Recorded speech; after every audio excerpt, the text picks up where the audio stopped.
देखो हम पढ़ रहे हैं होल नंबर। होल नंबर में क्या होता है? होल नंबर में क्या होता है? पूर्ण संख्या है। ठीक है, समझ में आ रहा है? अब देखो इसने कह रहा है कि होल नंबर में कौन कौन से आते हैं। एक नेचुरल नंबर आता है और दूसरा होल नंबर। ठीक है, अब नेचुरल नंबर क्या होता है? मैंने पहले ही बताया था, अब भी बता रहा हूं कि नेचुरल नंबर जिसको हम काउंट कर सके। क्या कर सके? काउंट कर सके। तो जीरो तो हमारा काउंटेबल होता नहीं है, विदाउट एनी डिजिट के साथ में आया हुआ। अगर ओनली जीरो लेंगे तो वो काउंटेबल नहीं होता। जैसे तुम किसी भी नेचर की चीजों को काउंट करोगे तो कहोगे ये जीरो पेड़ है, या जीरो नदियां हैं, या जीरो आम है। ऐसा करते हो क्या? नहीं करते हो ना। तो जो हमारा नेचुरल नंबर होता है वो ऑलवेज हम कहां से लेते हैं? वन से। कहां से स्टार्ट होता है? वन से लेके इनफिनिट तक, चाहे जितना काउंट करते जाओ, आगे बढ़ते जाओ। जैसे ऊपर लिखा है 1 2 3 4 5 डैश डैश डैश, आगे कितने भी आगे चले जाओ वो क्या हो जाएंगे? तुम्हारे नेचुरल नंबर। मतलब जो नेचुरल नंबर की काउंटिंग शुरू होती है वो कहां से शुरू होती है? वन से। क्लियर है सबको? याद रहेगा? अब देखो इसकी कुछ प्रॉपर्टीज हैं। तो प्रॉपर्टीज क्या है? जब वन से ही शुरू होती है नेचुरल नंबर हमारा, तो वन हमारा क्या होगा? Smallest natural number. क्या होगा? स्मॉलेस्ट नेचुरल नंबर कौन सा होगा? वन होगा। ठीक है, और इसमें कोई ग्रेटेस्ट नंबर नहीं होता है। क्यों?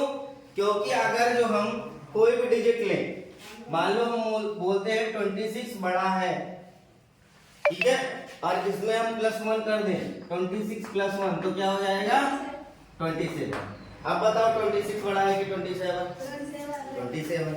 तो इसमें कोई भी ग्रेटेस्ट नंबर नहीं हो सकता, क्योंकि ये जैसे जैसे +1 करते जाओगे उसका नेक्स्ट ग्रेटेस्ट नंबर आता जाएगा। क्लियर है? मान लो 999 ले लेते हैं। ठीक, मान लो 999 ले लेते हैं। मैंने 3 डिजिट 4 डिजिट इसकी बात नहीं करी, सिर्फ मैं ग्रेटेस्ट नंबर की बात कर रहा हूं। और उसमें +1 ऐड कर दिया तो क्या हो गया? 1000 हो गया। तो 1000 इज ग्रेटर देन 999। हुआ कि नहीं? तो उसी तरीके से क्या होता है, इसमें कोई ग्रेटेस्ट नंबर नहीं होता है। अगर जो हम +1 कर देते हैं तो उसका वो नेक्स्ट ग्रेटेस्ट नंबर जनरेट हो जाता है। अब आ जाते हैं होल नंबर पे। होल नंबर क्या होता है?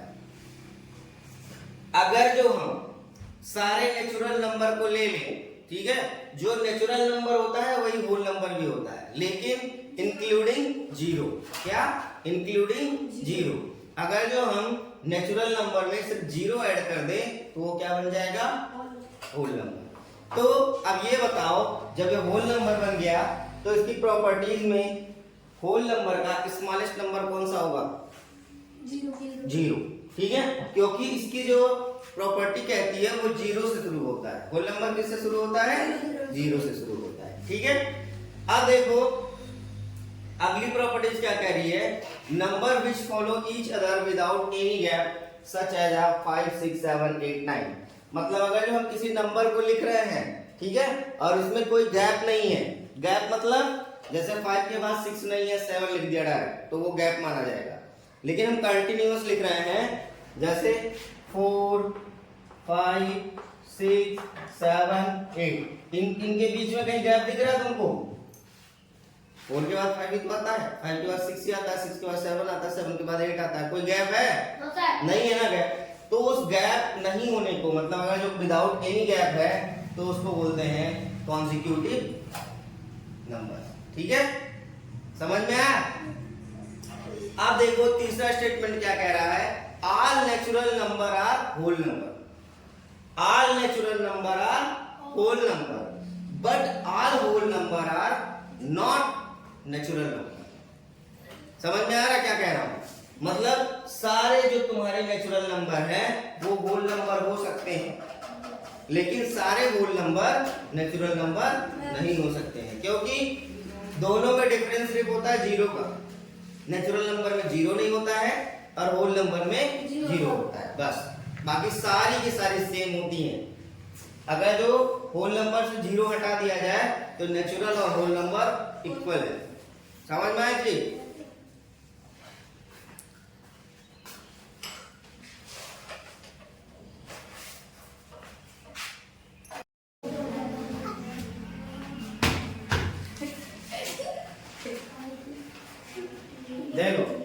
अब होल नंबर में प्रॉपर्टीज होती है एडिशन और सब्ट्रैक्शन की, ठीक है।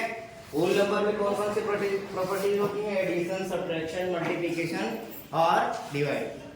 अभी हम जो है कंपेयर कर रहे हैं एडिटिव क्या नाम है तुम्हारा, एडिशन का सब्ट्रैक्शन, ठीक है। अब देखो पहली प्रॉपर्टी क्या है इसकी? Closure property. क्या है?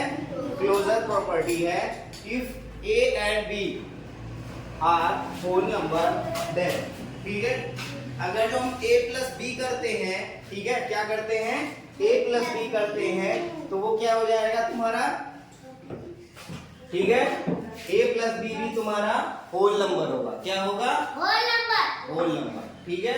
चाहे तुम इसको बड़ा ले लो, a को, चाहे b को। जैसे अभी मैंने 1 को छोटा लिया, स्मॉल लिया है, और b को क्या लिया है, ठीक। अब देखो इसी को हम अगर जो पलट दें, यानी इसको a को 2 ले लें और b को 1 ले लें, तो भी 2 + 1 = 3 आएगा, यानी होल नंबर ही आएगा, ठीक। आएगा कि नहीं आएगा? ठीक। जस्ट सपोज करो कि क्लोजर प्रॉपर्टी में क्या ऐसा पॉसिबल हो सकता है, a माइनस b में अगर जो हम लेते हैं a को बड़ा और b को छोटा, a को बड़ा और b को छोटा, या a = b लेते हैं, तब जो हमारा क्या हो जाएगा, होल नंबर होगा।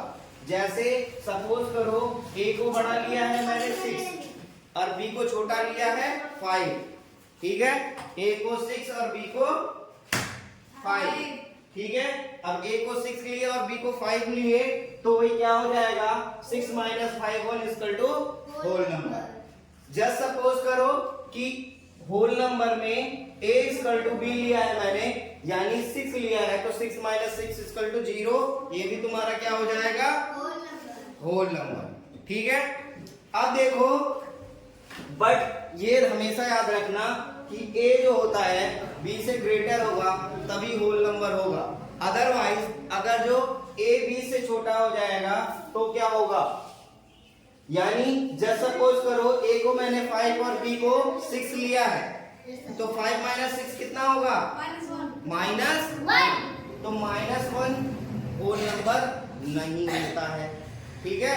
तो ये प्रॉपर्टी याद रखना, क्लोजर प्रॉपर्टी में अगर जो हमको सब्ट्रैक्शन करना है तो ये हमें याद रखना चाहिए कि a is greater than b और a = b, दो चीजें होनी चाहिए, a is greater than b और a = b होना चाहिए, ठीक है। अगर जो दो चीजें नहीं है तो फिर ये क्लोजर प्रॉपर्टी का होल नंबर नहीं होगा, ठीक है।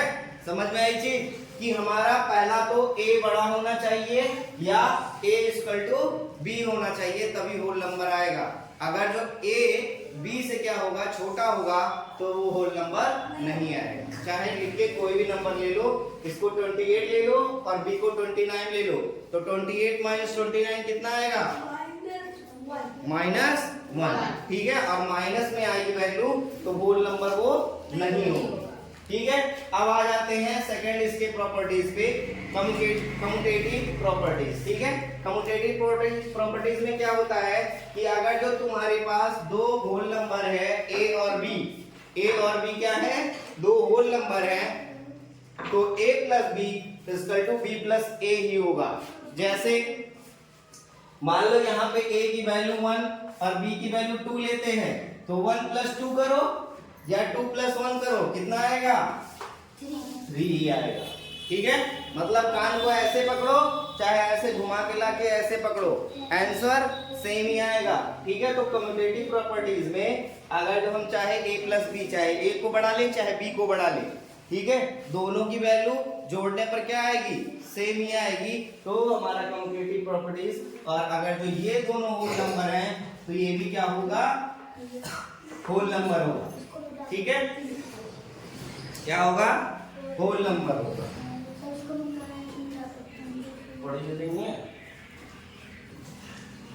अब देखो, अगर जो यही चीज सब्ट्रैक्शन में जाते हैं कम्यूटेटिव प्रॉपर्टीज में, तो कम्यूटेटिव प्रॉपर्टीज में क्या होगा, क्या a - b = b - a हो सकता है, मान लो हम यहाँ वैल्यू लेते हैं किसी का, ठीक है, जैसे लिया है 6 - 5 इक्वल टू 5 - 6 होगा क्या? देखो क्यों नहीं होगा, 6 - 5 इक्वल टू 1 आएगा और इसकी वैल्यू कितनी आएगी, इसीलिए ये इक्वल नहीं होगा। तो इसमें कम्यूटेटिव प्रॉपर्टीज फॉलो नहीं होता है। क्लियर है? ठीक है, क्योंकि चाहे ए को बढ़ा लो चाहे बी को बढ़ा लो। अब जब सपोज करो मैंने क्या किया, ए को छोटा और बी को बड़ा ले लिया, तब भी क्या होगा। अब यहाँ पे क्या किया, मान लो सपोज करो तुम्हारा जो है ए 5 है और बी तुम्हारा 6 है, तो क्या हो जाएगा, तब भी करोगे तो 5 - 6 इक्वल टू -1 इक्वल टू 1, जो कि इक्वल नहीं है। तो हमारा प्रॉपर्टीज ऑफ होल नंबर होता है उसमें ये फॉलो अप कम्यूटेटिव प्रॉपर्टीज भी नहीं होता है, वो भी किसका, सब्ट्रैक्शन का। क्लियर है? अब आ जाते हैं तीसरे नंबर पे है एसोसिएटिव प्रॉपर्टीज। एसोसिएटिव प्रॉपर्टीज में क्या होता है, सपोज करो कि तुम्हारे पास 3 होल नंबर हैं ए, बी और सी। 3 होल नंबर होने के बाद अगर जो हम इसका एडिशन करते हैं एसोसिएटिव प्रॉपर्टीज में, तो a plus b, a plus कोष्टक में b प्लस c, ठीक है, equal to a plus b कोष्टक में प्लस c। ठीक है, तो हम क्या करते हैं, जो हमारा रूल कहता है, पहले क्या करते हैं, कोष्टक सॉल्व करते हैं। क्या करते हैं, ब्रैकेट सॉल्व करते हैं। तो ब्रैकेट सॉल्व करने के लिए जस्ट सपोज किया मैंने, यहाँ पे क्या ले लिया, 1 + 2 + 3 इक्वल टू 1 + 2 + 3। ठीक है, अब देखो हम पहले ब्रैकेट सॉल्व करेंगे तो 2 + 3 कितना आ जाएगा, 5, और यहाँ पे ब्रैकेट सॉल्व करोगे तो यहाँ क्या आ जाएगा, 3। तो 1 + 5 इक्वल टू 6 और 3 + 3 इक्वल टू 6। तो यानी जो तुम्हारा एसोसिएटिव प्रॉपर्टी है वो प्रॉपर्टीज ऑफ एडिशन को फॉलो अप करता है। क्यों? क्योंकि a प्लस कोष्टक में b + c इक्वल टू कोष्टक में a + b + c इक्वल होता है। क्लियर है? अब आ जाते हैं सब्ट्रैक्शन के एसोसिएटिव प्रॉपर्टीज में। सब्ट्रैक्शन के एसोसिएटिव प्रॉपर्टीज में आओगे तो इसमें भी 3 होंगे होल नंबर a, b और c। अगर जो तीनों होल नंबर हैं, ठीक है, तो अगर जो a माइनस कोष्टक में b - c कर रहे हैं तो दूसरा क्या हो जाएगा, a - b ब्रैकेट में -c। तो ये भी फॉलो अप नहीं करता है। जस्ट सपोज कर लो कि हमने a को 8 ले लिया और b को 2 ले लिया और c को 1 ले लिया। ठीक है, तो जब हम इसको सॉल्व करेंगे तो तुम देखोगे 8 - 2 - 1। अब ब्रैकेट सॉल्व करोगे तो 2 - 1 इक्वल टू कितना आ जाएगा, 2 - 1 इक्वल टू 1 और 8 - 2 इक्वल टू 6 - 1। अब देखो 8 - 1 कितना हो जाएगा, 7 और 6 - 1 5। तो ये इक्वल नहीं है, यानी तुम्हारी प्रॉपर्टीज ऑफ सब्ट्रैक्शन में एसोसिएटिव प्रॉपर्टीज भी फॉलो अप नहीं करती है। क्लियर है? क्लियर है भाई? अब आ जाते हैं एडिटिव प्रॉपर्टी ऑफ जीरो। ठीक है, तो ये इतना याद रखना कि एडिटिव प्रॉपर्टीज ऑफ जीरो में किसी भी डिजिट का मतलब, जस्ट सपोज करो a is a whole number, only whole number हम a लेते हैं और a के साथ में चाहे 0 को जोड़ो चाहे 0 के साथ में a के जोड़ो, वैल्यू क्या आएगी, a आएगी। ठीक है, जैसे हमने यहाँ पे डिजिट लिया a इक्वल टू 29, तो 29 को 0 में जोड़ो या 0 को 29 में जोड़ो, कितना आएगा, 29। बट इसी सब्ट्रैक्शन के केस में जाओगे, सब्ट्रैक्शन के केस में एडिटिव प्रॉपर्टीज ऑफ जीरो में जाओगे तो a - 0 इक्वल टू तो होगा a। ठीक है, a - 0 इक्वल टू तो होगा a, but 0 - a equal to क्या होगा, अनडिफाइंड है या कह सकते हो -a। तो क्या a और -a इक्वल है? तो ये properties of subtraction additive properties को भी फॉलो अप नहीं करती है। यानी अगर जो तुम देखो इन सारी प्रॉपर्टीज में तो एक क्लोजर प्रॉपर्टी है, वो भी क्लॉज के साथ में है कि if a is greater than b और a is equal to b में फॉलो करेगा, बाकी किसी में फॉलो नहीं करेगा। याद रहेगा? Yes sir. देखो होल नंबर में हमने properties of addition and properties of subtraction पढ़ा था।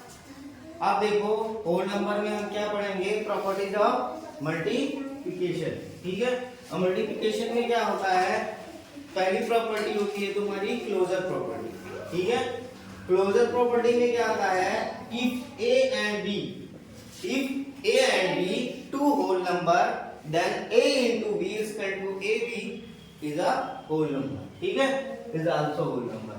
अगर जो कोई हमारे पास मान लो क्या हो, दो तुम्हारे पास होल नंबर हो, जैसे मान लो तुम्हारे पास 2 है और 3 है, ये दो होल नंबर है। अगर जो इनका गुणा करते हैं तो 2 तिहाई कितना होगा, 2 3 जा 6 हो गया, तो 6 भी हमारा क्या हो जाएगा, होल नंबर हो जाएगा। क्लियर है? दूसरी प्रॉपर्टी आती है कम्यूटेटिव प्रॉपर्टी। क्या आती है, कम्यूटेटिव प्रॉपर्टी। ठीक है, ठीक है। अब कम्यूटेटिव प्रॉपर्टी में क्या होता है, if a and b two whole number, तो a into b और equal to b into a are whole number. जैसे मान लो यहाँ पे दो होल नंबर लेते हैं, 2 और 3। ठीक है, तो तुम चाहे 2 से 3 का गुणा करो या 3 का 2 से गुणा करो, कितना आएगा, 6। क्लियर है? ये हो गया तुम्हारा कम्यूटेटिव लॉ। ठीक है, अब देखो एसोसिएटिव में क्या होता है, मान लो हमारे पास 3 क्या है, होल नंबर है a b और c, तो क्या होगा, a इंटू बी कोष्टक में a, पहले a से गुणा करेंगे, कोष्टक में रहेगा b into c equal to कोष्टक में a into b into c. Clear हो रहा है? अब देखो मान लो हमारे पास 3 क्या है, होल नंबर है 1 2 3, तो हम 1 को एज इट इज लिख के 2 और 3 को ब्रैकेट में कर दें और 1 का गुणा 2 में ब्रैकेट में करें और 3 का लास्ट में गुणा करें। तो ब्रैकेट वाला जब सॉल्व करोगे यहाँ पे तो 2 3 जा कितना आएगा, 6 और यहाँ पे 2 into 3, तो 1 into 6 कितना हो जाएगा, 6 और 2 3 जा 6, यानी ये भी एक होल नंबर होगा और इक्वल होगा। क्लियर है? अब मल्टीप्लिकेटिव प्रॉपर्टी जाओ, 0 पे चले जाओ, तो हमको पता है, मान लो लेट सपोज करो कि a हमारा कोई होल नंबर है और इसमें 0 का मल्टीप्लाई करेंगे तो क्या आएगा, 0 ही आएगा। किसी भी नंबर से जब हम 0 का मल्टीप्लाई करते हैं तो वो क्या आता है, 0 ही आता है। क्लियर है? अब देखो मल्टीप्लिकेटिव आइडेंटिटी क्या है, मान लो a तुम्हारा क्या है, कोई होल नंबर है और किसी भी होल नंबर का हम 1 से मल्टीप्लाई करते हैं तो क्या आता है, वही होल नंबर आता है। जैसे मान लो मैंने 3 का मल्टीप्लाई 1 में किया तो कितना आएगा, 3, या 1 का मल्टीप्लाई 3 में किया तो कितना आएगा। ऐसे ही 1000 में मान लो हमने 1 का मल्टीप्लाई किया तो कितना आएगा, मतलब तुम्हारी सेम डिजिट यहाँ पे आ जाएगी। क्लियर है?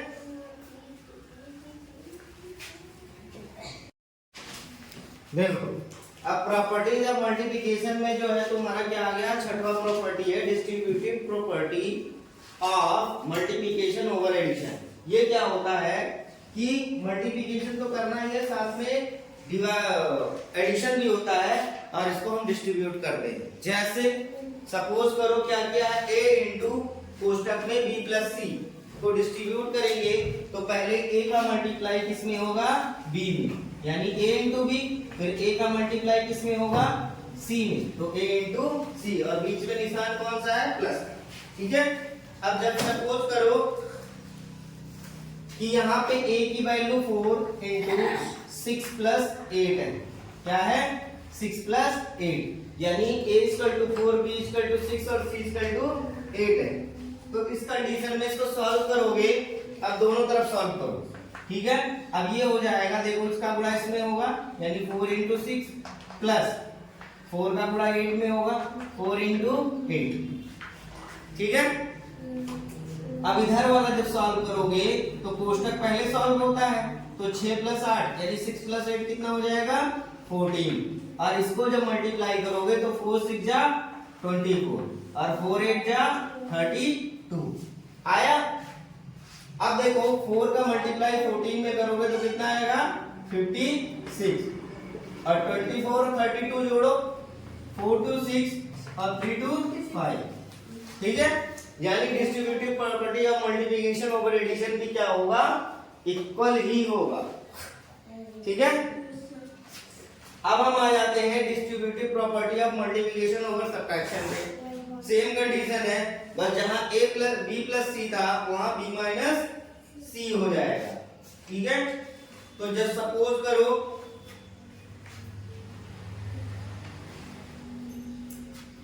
कि यहां पे क्या किया, a इक्वल टू लिया है हमने 12 इंटू b इक्वल टू क्या लिया है 6 और c इक्वल टू लिया है 5। ठीक है। अब इसको हम सॉल्व करके देखेंगे।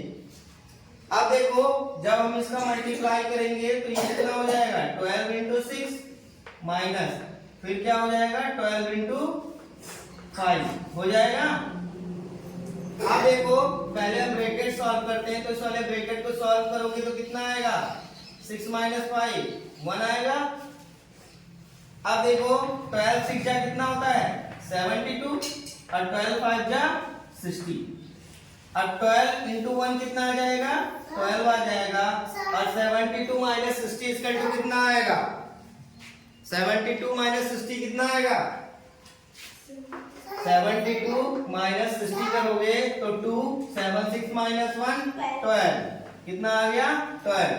यानी distributive property of multiplication over subtraction, ठीक है, ये आएगा। लेकिन इसमें एक क्लॉज होता है। क्लॉज क्या होगा, तुम्हारा c जो होना चाहिए वो कभी बड़ा नहीं होना चाहिए। ठीक है। जो यहाँ पे b माइनस सी लिखे हो ये हमेशा अगर जो तभी आएगा जब b is greater then c होगा। अगर जो यही पलट दे यानी p इक्वल टू 5 और c इक्वल टू 6 लिख दे तो क्या हो जाएगा -1 आएगा, आएगा ना। और उसमें देखो कैसे आएगा। ठीक है। तो ये तुम्हारा माइनस में आ जाएगा, तो क्लोजर मतलब ये प्रॉपर्टी फॉलो नहीं करेगा क्योंकि माइनस की वैल्यू होल नंबर में नहीं आती है। इसीलिए ऑलवेज क्या होना चाहिए b is greater then c। Clear है।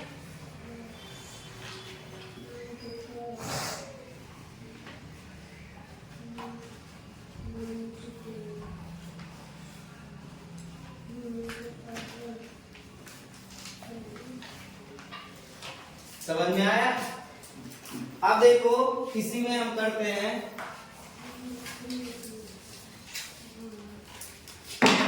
क्वेश्चन दिया हुआ है find the following product bye suitable rearrangement.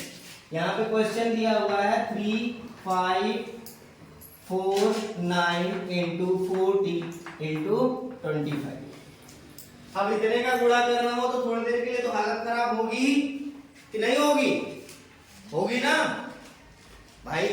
पहले इसका गुणा इसमें करो फिर जो आएगा उसका गुणा इसमें करो तो हालत खराब होगी।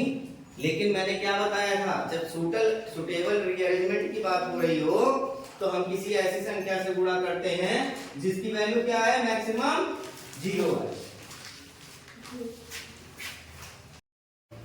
अब देखो हमें क्या करना है सुटेबल रीअरेंजमेंट करना है। सुटेबल रीअरेंजमेंट कैसे करते हैं कि मैक्सिमम टाइम 0 आ जाए। अब तुम्हें दिख रहा होगा यहाँ पे 25 और 40, यहाँ पे 0 ऑलरेडी है और 25 का गुणा जब 4 में करोगे तो कितना आएगा 100। तो ये तुम्हारा मैक्सिमम 0 आ गया।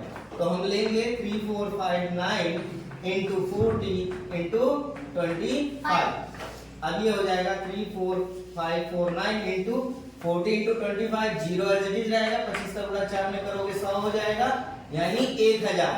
तो हमें क्या करना होता है, कुछ नहीं, ये वाली डिजिट लिखो 3549, इसके आगे कितने जीरो लगाने हैं, 1 2 3। क्लियर है? ऐसे ही तुम्हारा दूसरा क्वेश्चन है 837 इंटू 1002। अब इसका सुटेबल अरेंजमेंट कैसे होगा बता सकते हो? अगर जो हम इसका गुणा इसमें डायरेक्ट करेंगे तो टिपिकल होगा, लेकिन अगर जो इसी को हम डिस्ट्रीब्यूटिव लॉ से करते हैं, यानी इसको क्या लिख सकते हैं, 1000 प्लस 2। ठीक है, अब देखो क्या हो जाएगा, ये 837 का 1000 और 837 का 2, यानी ये आ जाएगा 837 गुणे 1000 प्लस 837 गुणे 2। अब बताओ ये कितना आ जाएगा, इसका गुणा करोगे, सिंपल 837 आगे 000 और प्लस ये कितना आएगा, 2 7 जा 14 का 4 कैरी 1, 2 3 जा 6 1 7 और 2 8 जा 16, इतना आएगा। अब इसमें ऐड कर दो, इसमें ऐड करोगे तो 04 कितना हो जाएगा 4, 07 कितना हो जाएगा 7, 06 कितना हो जाएगा 6 और 71 कितना होगा 8, यानी 838674 आंसर। ठीक है, इसको करना फिर बताना आगे।